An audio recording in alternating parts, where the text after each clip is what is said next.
Today, I want to tell you about the night one of the NBA's toughest athletes ran off the court mid-game.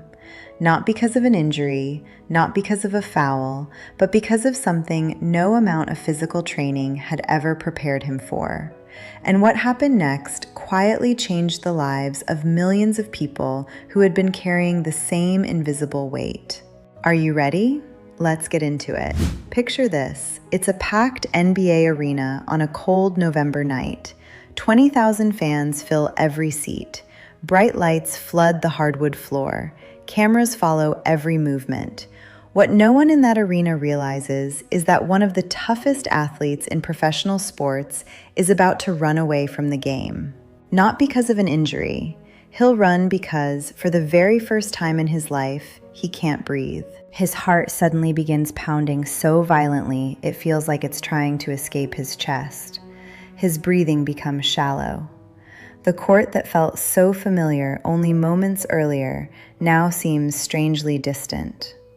The noise of the crowd fades into a dull echo. His vision blurs. Every instinct inside him screams the same terrifying thought. Something is terribly wrong. Later, he would describe it in a way that's almost impossible to forget. He said it felt like his brain was trying to climb out of his head. Without fully understanding why, he turns and runs, not toward the basket, away from everyone. He disappears down the tunnel beneath the arena, leaving behind the lights, the cameras, and the roaring crowd. There's only one thought left repeating inside his head.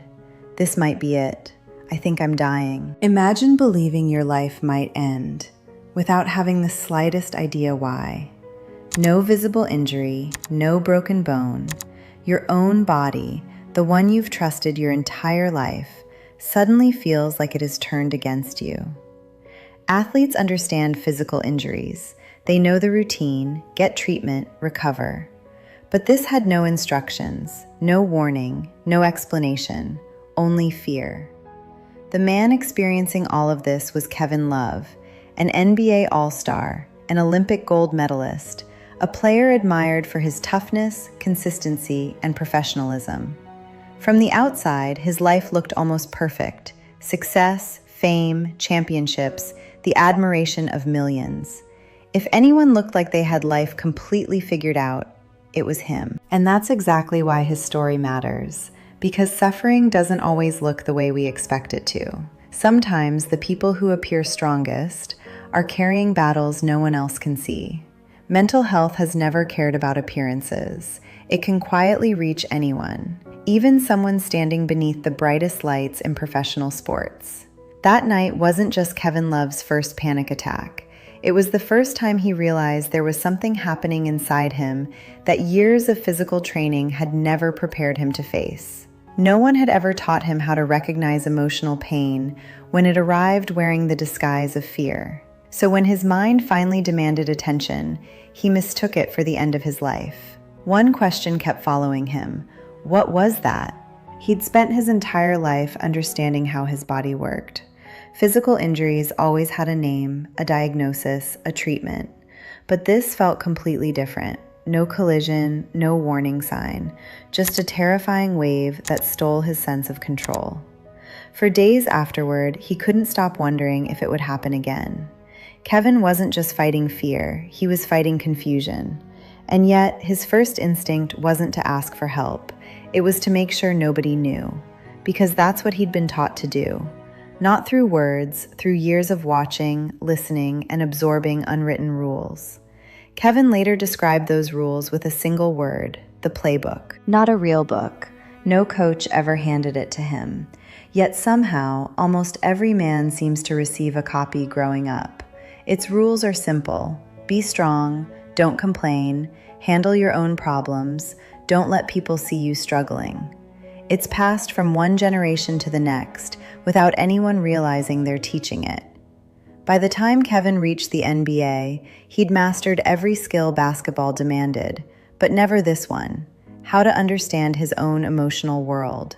So he buried it. He still showed up to practice, still played games, still smiled for cameras. He still looked like the same confident NBA star everyone had always known. But the strongest smiles are sometimes worn by the people trying hardest not to fall apart. Every interview, every warm-up became a performance hiding one question he was too afraid to ask out loud. What if this happens again? And that's the exhausting part about pretending everything is okay. You're not only carrying the original pain, you're also carrying the responsibility of making sure nobody else notices it. That weight is invisible, which makes it incredibly lonely. Because everyone around you believes you're doing perfectly fine, while inside you're quietly hoping someone notices that you're not.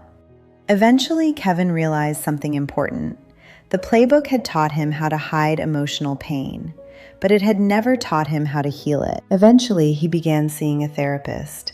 Even that decision felt unfamiliar. Professional athletes work with strength coaches, physical therapists, doctors. No one questions those things. If an athlete tears a muscle, everyone agrees he should get treatment immediately. But when the injury isn't visible, when it's fear or anxiety or panic, the conversation suddenly changes. That's the strange contradiction many people live with. Little by little, therapy gave him something the playbook never had: language. Words for emotions he'd spent years trying to outrun. And once he finally understood what had happened that night, the panic attack was terrifying. But it was no longer mysterious. Sometimes, simply giving pain a name takes away part of its power. He decided to tell the truth. He wrote it himself, every fear, every moment of confusion, every lesson he'd learned. He put it all into an essay titled, "Everyone is Going Through Something." When it was published, millions of people saw a version of Kevin Love they had never seen before. Not the all-star, not the champion, just a human being, admitting he'd experienced a panic attack, admitting he was seeing a therapist. Not everyone applauded. Comments appeared saying, "Real men don't have panic attacks." But those reactions were echoes of the same playbook he'd been describing, the very beliefs that had kept him silent for years, now being repeated by strangers. And yet, he spoke anyway.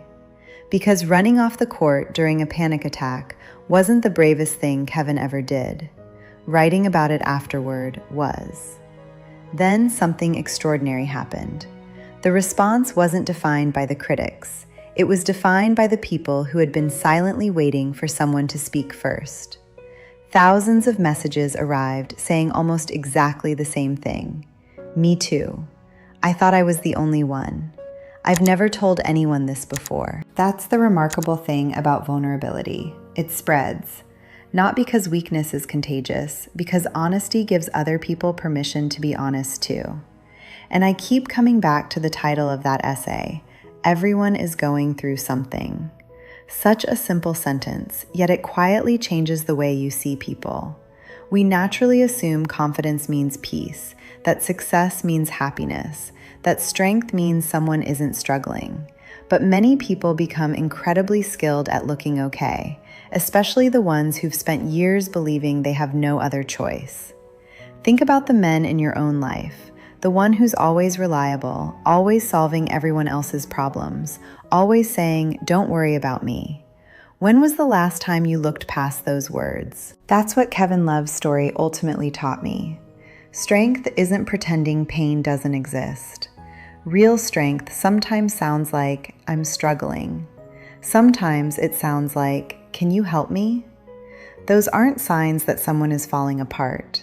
They're often the first signs that someone has finally decided to heal. One man running through an arena tunnel didn't just change his own life.